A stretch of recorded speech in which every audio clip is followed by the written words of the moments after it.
നമസ്കാര. ഇന്ന് ജൂൺ മാസം 23-ാം തീയതി. ഞാനിപ്പോൾ ഉള്ളത് കാസർഗോഡ് ശ്രീ നിത്യാനന്ദ യോഗാശ്രമത്തിലാണ്.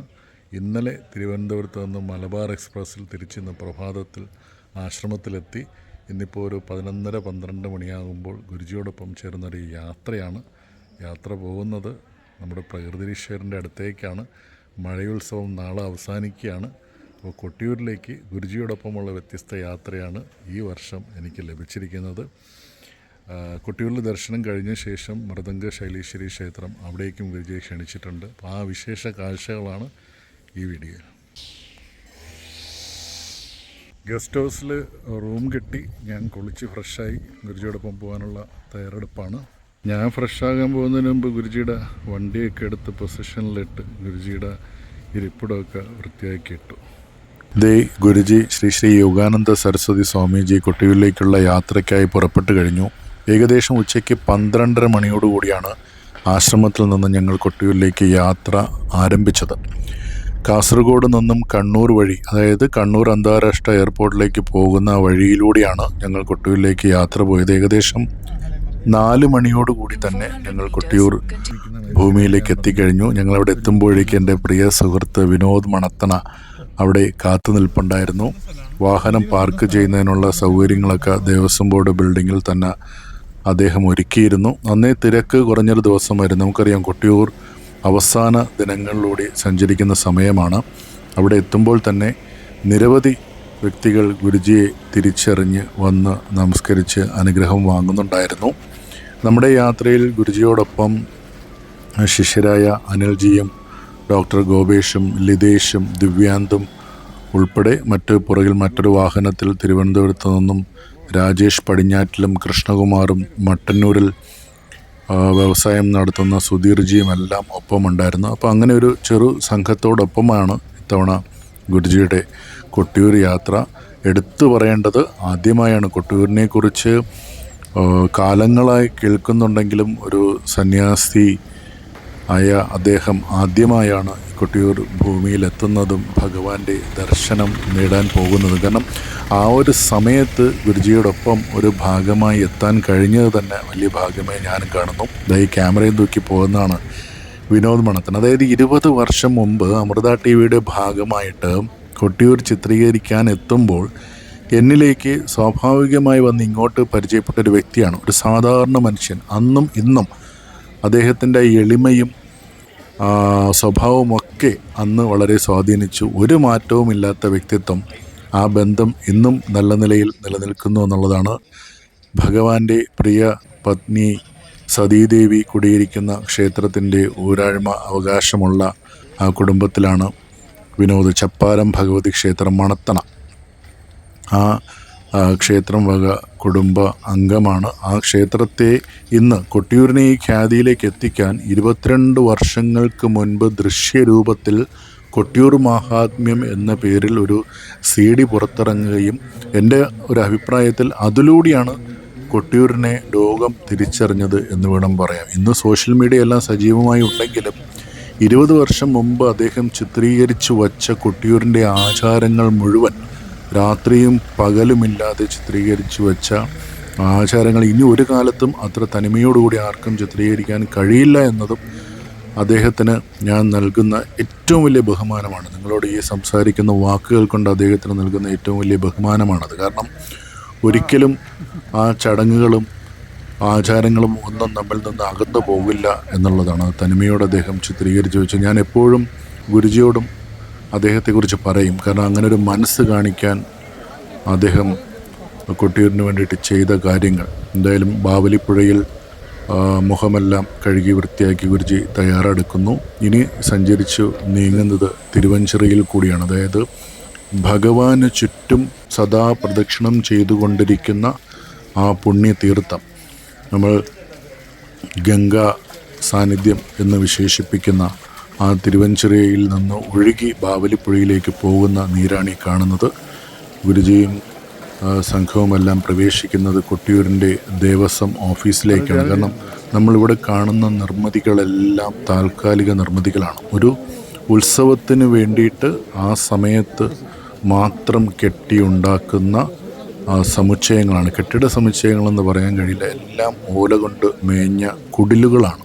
എല്ലാ വിഭാഗക്കാർക്കും കൊട്ടിയൂരിൽ സർവ വിഭാഗക്കാരും ഒത്തുചേരുന്നു എന്നുള്ളതാണ്. ഇവിടെ ഇല്ലാത്തതായി ആരുമില്ല. എല്ലാവർക്കുമായി ഒരു സ്ഥാനം നൽകിക്കൊണ്ടുള്ള ഈ കുടിലുകൾ നമുക്ക് കാണാൻ കഴിയുമെന്നുള്ളതാണ്. കൊട്ടിയൂരിൻ്റെ ഏറ്റവും വലിയ സവിശേഷതയും അതാണ്. ഭഗവാൻ ഇവിടെ വലിയവനെന്നോ ചെറിയവനെന്നോ ഒരു ജാതി വ്യവസ്ഥയിൽ ആർക്കും ഒരു സ്ഥാനം നൽകുന്നില്ല എന്നുള്ളതാണ് കൊട്ടിയൂരിനെ ലോകത്തിലെ മറ്റു ക്ഷേത്രങ്ങളിൽ നിന്നും ഏറെ വ്യത്യസ്തമാക്കുന്നത്.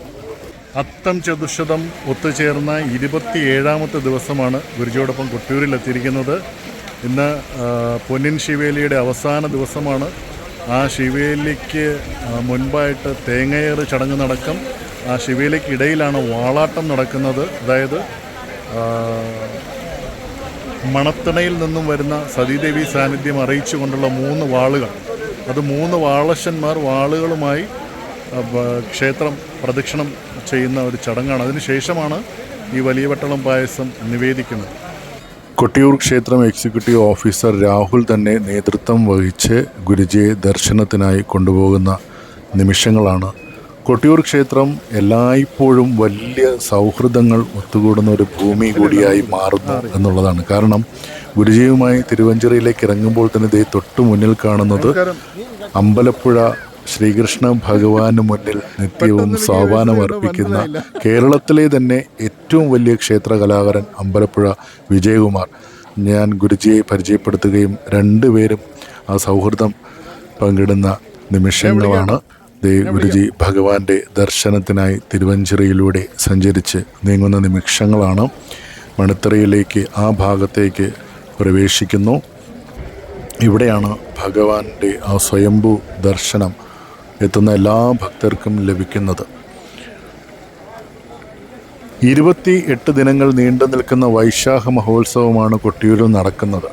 അതിനു മുന്നോടിയായി നീരെഴുന്നള്ളത്ത് എന്ന ചടങ്ങിൻ്റെ ഭാഗമായാണ് ആദ്യമായി ആചാര്യന്മാർ ഈ ഭൂമിയിലേക്ക് പ്രവേശിക്കുന്നതും ബാവലിപ്പുഴയിൽ നിന്ന് തീർത്ഥമെടുത്ത് ഇന്ന് മണിത്തറ സ്ഥിതി ചെയ്യുന്ന ഭാഗത്ത്, അതേ ഭാഗത്ത് തന്നെ അഷ്ടബന്ധത്താൽ മൂടിയിരിക്കുന്ന ഭഗവാന്റെ ആ സ്ഥാനത്ത് നീരൊഴിക്കുന്നതും അതൊരു അഭിഷേക ചടങ്ങ് പോലെയാണ്.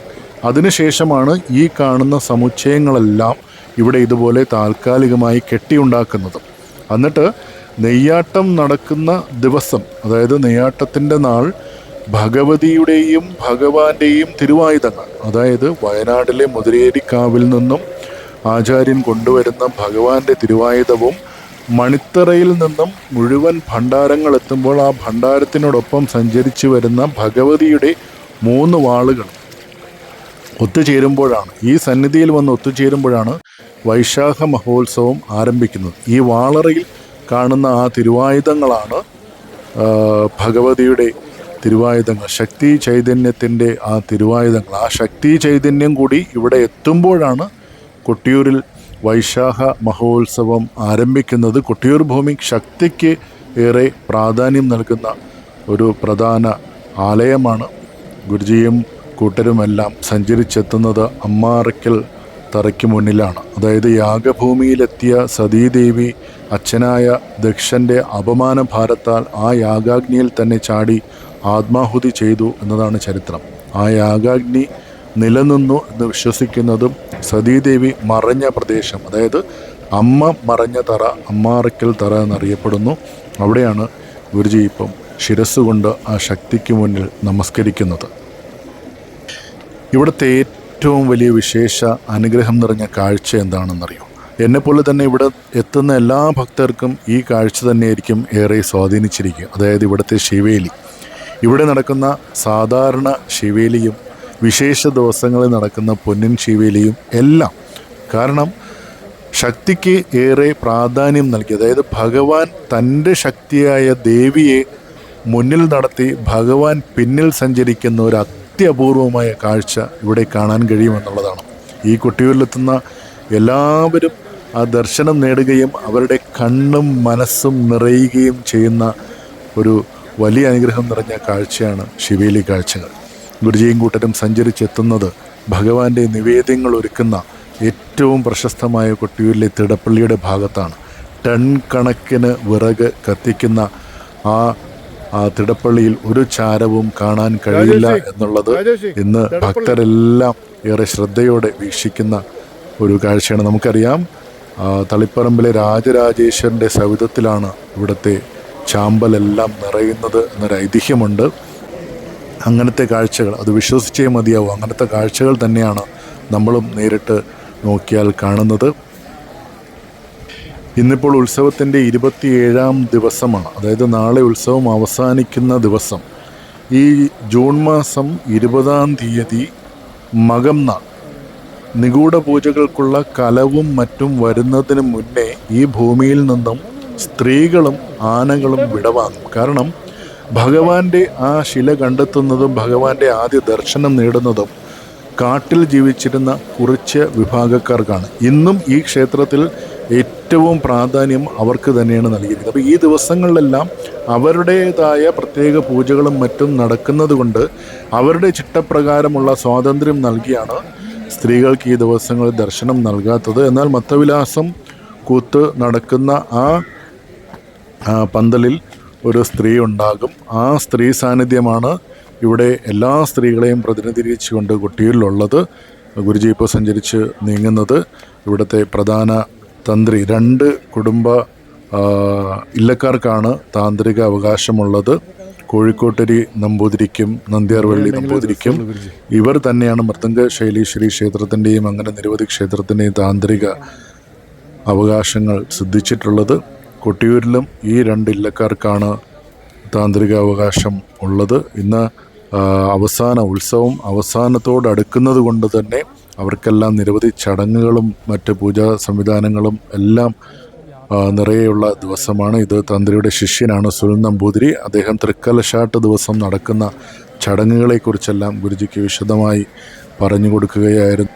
അതായത് അവസാന ദിവസം, ഉത്സവത്തിൻ്റെ 28ാം ദിവസമാണ് തൃക്കലശാട്ട് ചടങ്ങ് നടക്കുന്നത്. അതായത് മണിത്തറയ്ക്ക് മുകളിൽ കെട്ടിയിരിക്കുന്ന ആ ഓലമേഞ്ഞ ആ പന്തൽ അവിടെ നിന്ന് പൊളിച്ചു മാറ്റിയിട്ട് 2 തന്ത്രിമാരും സർവ്വ ശിഷ്യന്മാരും എല്ലാം ചേർന്ന്, അതായത് ഭക്തജന പ്രവാഹത്തിന് മുന്നിൽ ഭഗവാന്റെ ആ സ്വയംഭൂവിൽ ഈ 28 ദിവസം നൽകിയ അനുഗ്രഹത്തിന് വേണ്ടി നന്ദി പറഞ്ഞുകൊണ്ട് ഭഗവാൻ അർപ്പിക്കുന്ന അവസാനത്തെ ഒരു കളഭ അഭിഷേകമാണ്.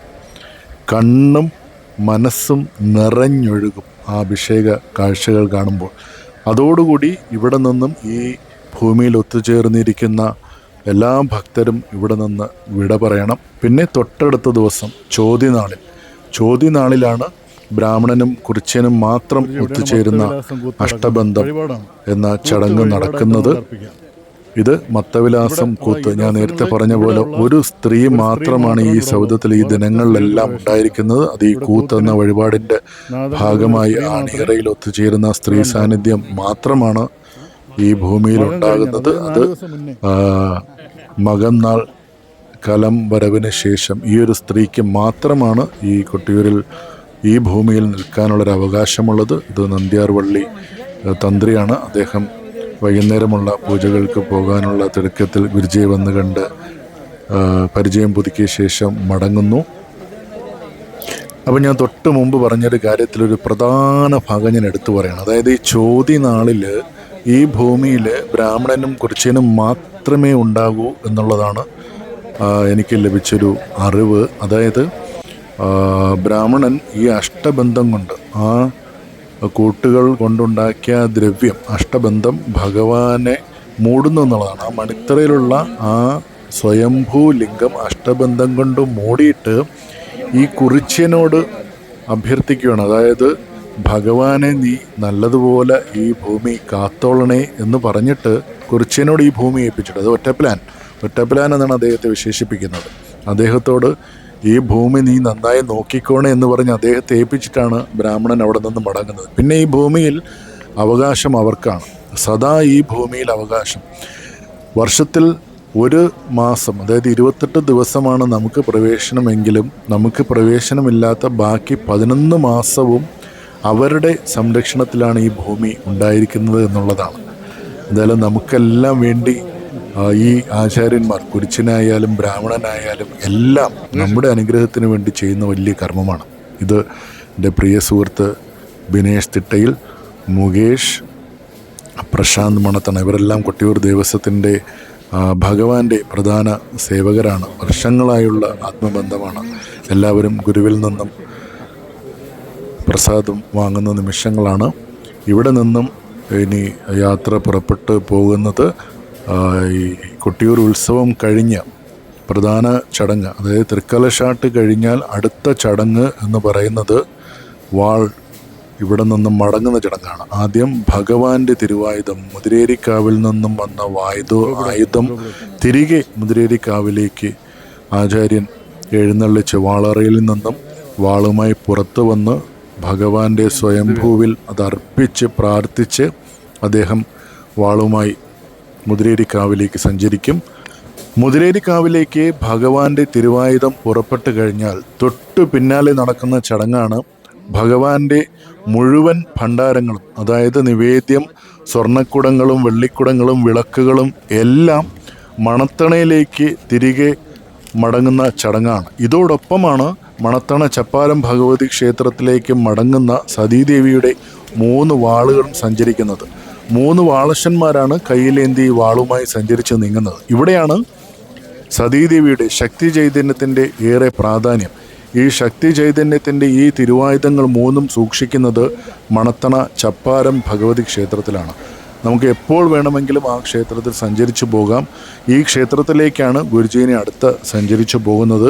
ശരിക്കും ഈ ക്ഷേത്രത്തിലേക്ക് വരുന്നതിന് മുന്നെയാണ് ചപ്പാരം ഭഗവതി ക്ഷേത്രത്തിൽ എത്തേണ്ടതും അവിടെ ഒരു നെയ്വിളക്ക് തെളിക്കേണ്ടത്. കാരണം ഈ കൊട്ടിയൂർ ഉത്സവത്തിന് എത്തുന്ന എന്തായാലും ഏതൊരു ആചാര്യനായാലും മണത്തണ ചപ്പാരം ക്ഷേത്രത്തിലെത്തി ദേവി ഇരിക്കുന്ന ആ ശ്രീകോവിലിന് ചുറ്റും ഒരു പ്രദക്ഷിണം ചെയ്തതിന് ശേഷം മാത്രമാണ് ഇവിടേക്ക് വരുന്നത്.